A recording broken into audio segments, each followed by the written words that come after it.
بالفرض اگر آپ سے میں یہ پوچھوں کہ آپ غدیری ہیں یا ثقیفائی، تو آپ کا کیا جواب ہوگا؟ اگر آپ غدیر خم میں ہوتے تو کیا آپ امام علی علیہ السلام کی ولایت کا اقرار کرتے یا نہ کرتے؟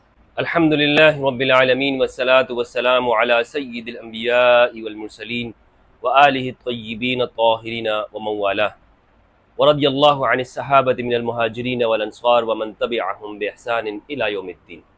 بسم اللہ الرحمن الرحیم۔ السلام علیکم ورحمۃ اللہ وبرکاتہ۔ اگر آپ اسلامی تاریخ اور اسلام کو جاننا چاہتے ہیں، اگر آپ فرقوں کی تاریخ کو سمجھنا چاہتے ہیں کہ مسلم امہ کے اندر فرقے کب شروع ہوئے، مسلمانوں میں اختلاف کا آغاز کیسے ہوا، تو ضروری ہے کہ آپ ان 10 تاریخی واقعات کو جانیں۔ ان 10 تاریخی واقعات کا آپ کو علم ہونا، ان کی تاریخ کا، پس منظر کا معلوم ہونا آپ کو ضروری ہے۔ یہ 10 تاریخی واقعات کیا ہے، اس کی اہمیت کیا ہے، آج ہم انشاءاللہ عز و جل اس کے اوپر گفتگو کریں گے۔ ان میں سے پہلا واقعہ ہے غدیر خم کا۔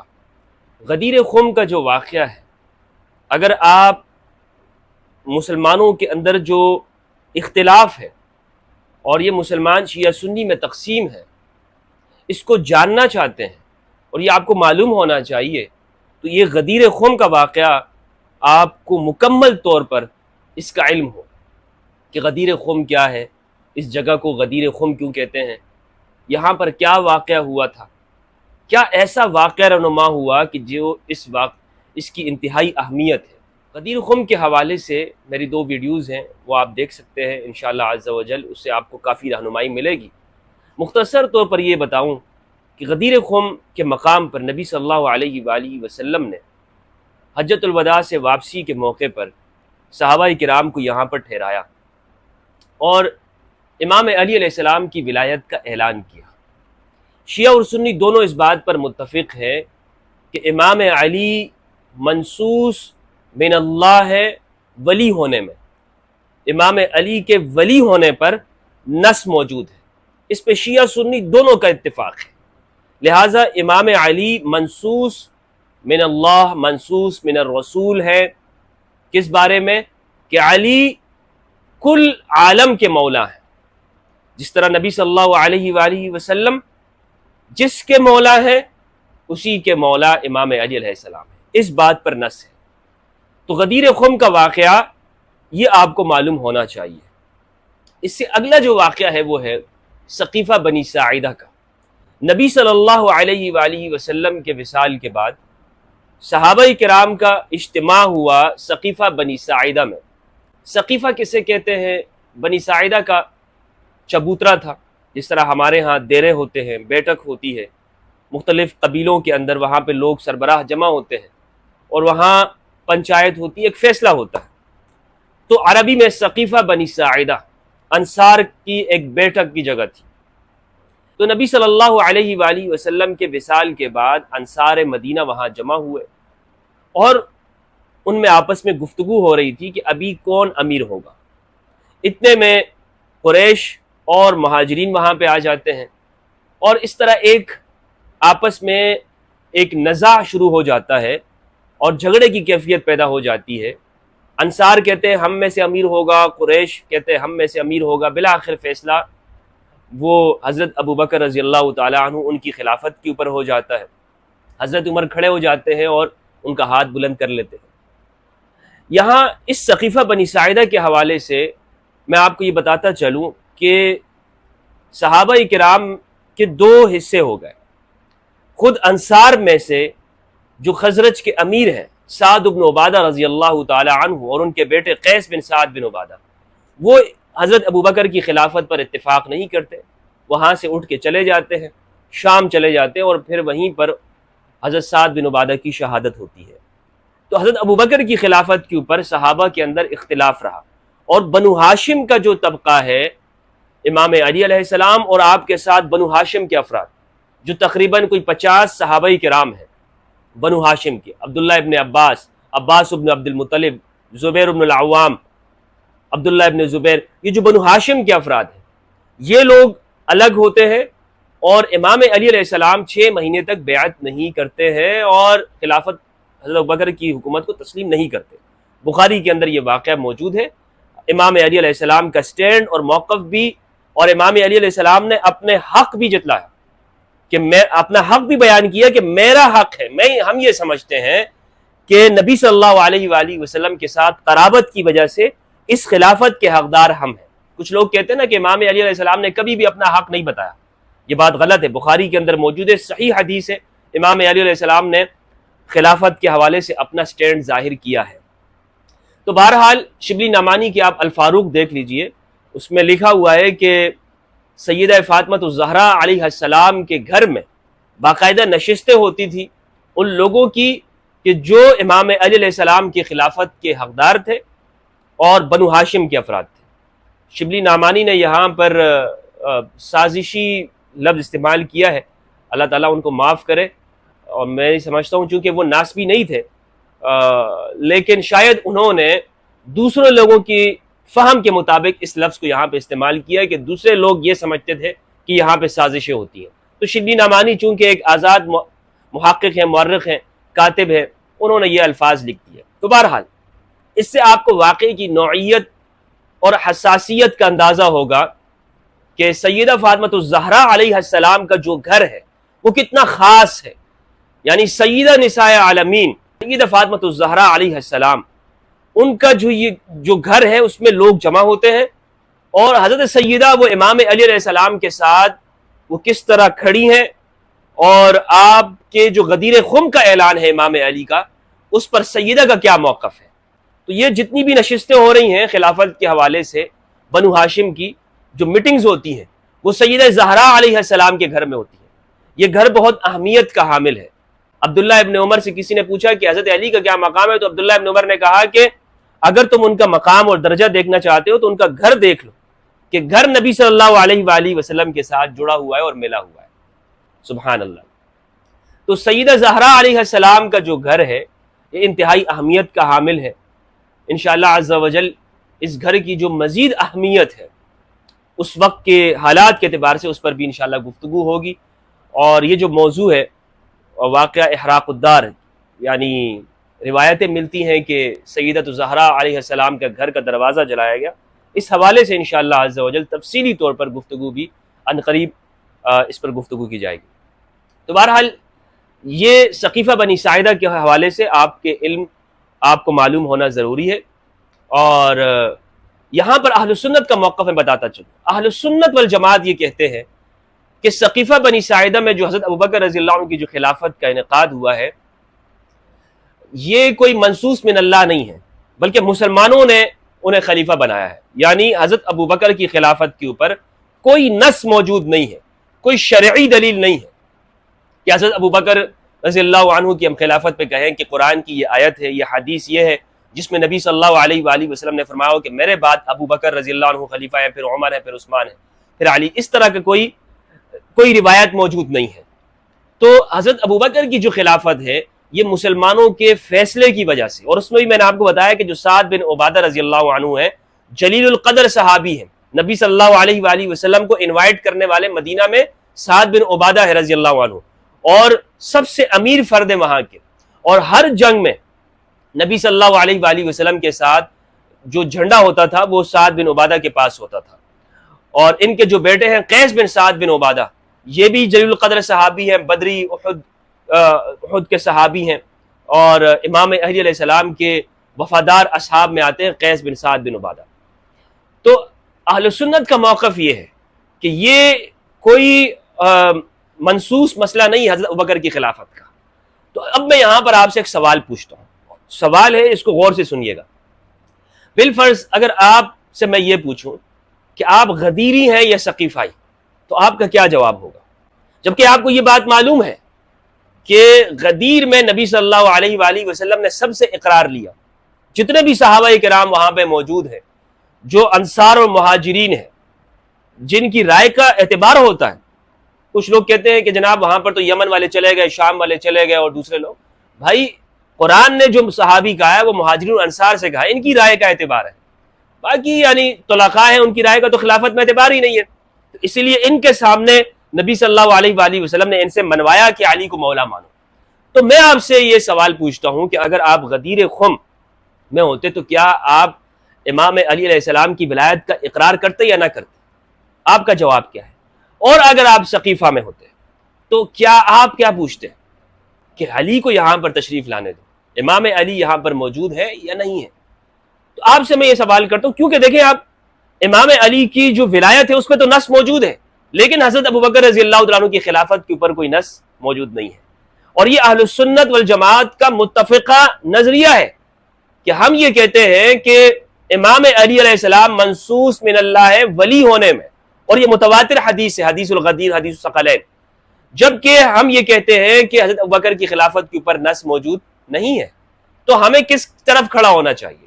ہم سقیفائی ہیں یا غدیری ہیں؟ جواب بالکل واضح ہے کہ جہاں پر نص ہے وہیں پہ کھڑے ہوں گے، اور جہاں پر نص نہیں ہے جو ایک اجتہادی فیصلہ ہے تو وہاں پر آپ کا اجتہاد کہتا ہے. اور آپ کو یہ دیکھنا ہوگا کہ نص کہاں پر موجود ہے. اسی طرح جو تیسرا واقعہ ہے وہ ہے منکرین زکوٰۃ کا. یہ آپ کو معلوم ہونا چاہیے کہ حضرت ابوبکر رضی اللہ تعالی عنہ کی جب خلافت انعقد ہوتی ہے تو اس کے بعد عرب کے اندر ایک ارتداد پھیل جاتا ہے. نبی صلی اللہ علیہ وآلہ وسلم نے اس کی پیشن گوئی فرما دی تھی، وَيْلٌ لِلْعَرَبْ مِنْ شَرٍ قَدْ اقْتَرَبَ، عرب کے لیے بربادی ہو اس شر سے جو قریب ہو رہا ہے. پورا عرب کے اندر ارتداد پھیل گیا تھا، بڑے بڑے قبیلے مرتد ہو گئے تھے. تو کچھ لوگ ایسے تھے جنہوں نے زکوٰۃ دینے سے انکار کیا. تو حضرت عمر رضی اللہ تعالیٰ عنہ نے ابو بکر رضی اللہ تعالیٰ عنہ سے کہا کہ آپ ان کے ساتھ کس طرح قتال کرو گے؟ یہ لوگ تو کلمہ پڑھتے ہیں. تو حضرت ابو بکر نے کہا کہ اگر یہ لوگ وہ رسی جو نبی صلی اللہ علیہ وآلہ وسلم کو دیتے تھے اگر یہ مجھے دینے سے انکار کر دیں تو میں پھر بھی ان کے ساتھ قتال کروں گا، یعنی زکوٰۃ کے اوپر. تو اس واقعے کو آپ کو جاننا ضروری ہے کہ یہ واقعہ کس بنیاد کے اوپر ہوا. کیا یہ لوگ مرتد تھے یا ان لوگوں نے صرف خلیفہ ہونے سے ان کو ماننے سے انکار کیا تھا؟ یہ اس کے پیچھے آپ کو اس وقت کے حالات کو دیکھنا ہوگا. اور پھر جیش اسامہ جو نبی صلی اللہ علیہ وآلہ وسلم نے روانہ کیا اپنی زندگی میں، لیکن اس تاخیر کا شکار ہوتا رہا. وہ کیوں تاخیر کا شکار ہوتا رہا؟ یہاں تک کہ نبی صلی اللہ علیہ وآلہ وسلم کا وصال ہو گیا اور وہ اسی طرح سے تھا. اس کے بارے میں بھی آپ کو معلوم ہونا چاہیے اس زمانے کے جو حالات ہیں. اگر آپ مسلمانوں کے اندر موجود فرقوں کو سمجھنا چاہتے ہیں اور اسلام کی تاریخ کو ازبر کرنا چاہتے ہیں تو یہ جو شروع کے جو واقعات ہیں یہ بہت اہم ہیں. اس کے بعد شہادت عثمان رضی اللہ عنہ. حضرت عثمان کی شہادت کے اسباب بہت سارے لوگوں نے یہاں پر ایسی باتیں کی ہیں جو بدزنی کے اوپر مبنی ہیں اور جو تحقیق کے خلاف ہے. مثلا کچھ لوگ کہتے ہیں کہ حضرت عثمان کی شہادت میں یہودیوں کا ہاتھ تھا. اس کا کوئی تاریخی ثبوت نہیں ملتا. یمن کے اندر سے ایک یہودی اٹھا عبداللہ ابن سبا، اس نے مسلمانوں کو تیار کیا صحابہ کے ذہن میں، محمد ابن ابی حذیفہ کو، عمار ابن یاسر، عبد الرحمن ابن عدیس البلوی، عمر ابن حمق الخزائی.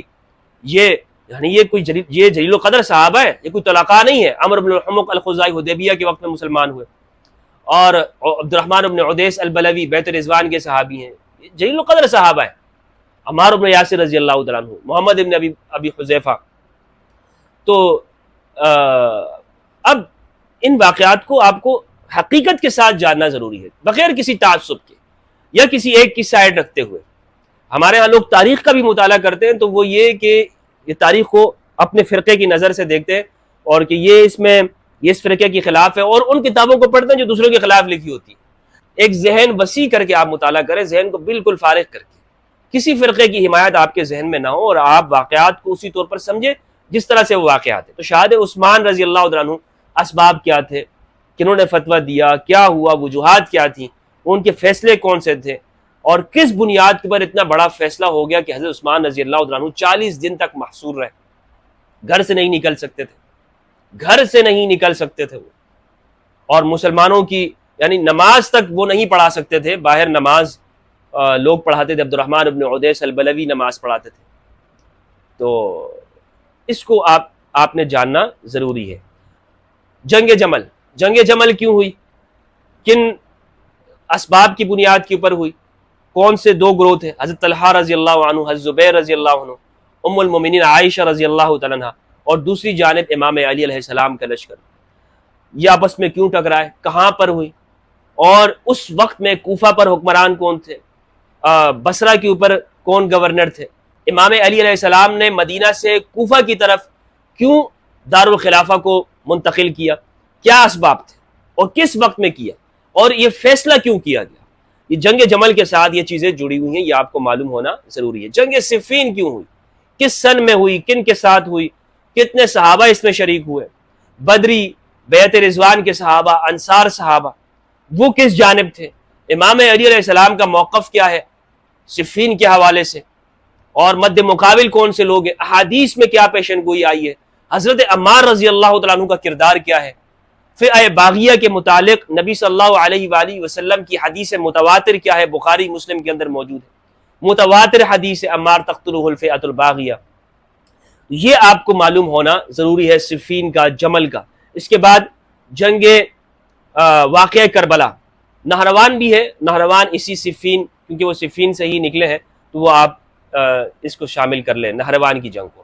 واقعہ کربلا, واقعہ کربلا یعنی ایسا زمانہ تاریخ کے اندر کہ مسلمانوں نے نبی صلی اللہ علیہ وآلہ وسلم کی اولاد اہل البیت کو شہید کر دیا کربلا کے اندر.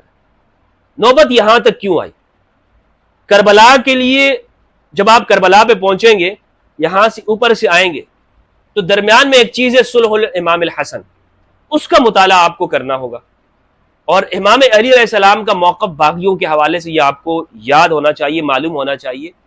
اور پھر آپ کربلا پہ آئیے, یوں چھلانگ نہیں لگانی ڈائریکٹ جناب, یہ آتے ہوئے تاریخ پڑھتے ہوئے صفین کو درمیان سے نکال دیا, جمل کو نکال دیا اور یوں چھلانگ لگا دی, کربلا پہ آ گئے, جو کربلا ہو گئے. یہ آپ کو معلوم ہونا چاہیے کہ صفین کیوں ہوئی ہے, صفین کیوں ہوئی, اور